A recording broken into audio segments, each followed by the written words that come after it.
వాడే అపవాది. వాడు చేస్తున్న ఒక భయంకరమైన సంగ్రామం, వాడు చేస్తున్న ఒక భయంకరమైన దాడిలో ఈరోజు యవనస్తులైన వారంతా కొట్టుకొని పోతున్నారు. ఈరోజు యువత చెడిపోయింది, పాడైపోయారు. యవనస్తులు బాగోలేరని ఈరోజు మనం అంటున్నాం. నిజమది. ఎందుకు చెడిపోయారు? ఎందుకు పాడైపోయారు? ఎందుకు అవిధేయులుగా మారిపోతున్నారు? ఎందుకు నేరస్తులుగా మారిపోతున్నారు? ఎందుకు అన్ని రకాల వ్యసనాలకు బానిసలుగా మారిపోయారు? కారణం వాడు చేస్తున్న దాడి.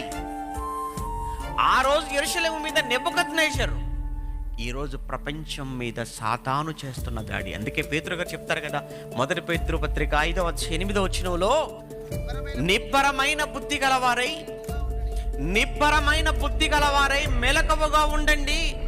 నీ విరోధి అయిన అపవాది గర్జించు సింహము వలె ఎవరిని మృంగుదునా అని వెతకుచూ తిరుగుచున్నాడు. అంటే వాడు తిరుగుతున్నాడు ప్రపంచవ్యాప్తంగా.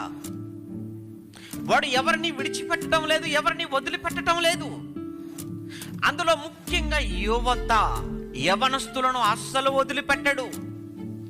ఎందుకు? యవ్వన బలం, యవ్వన శక్తి.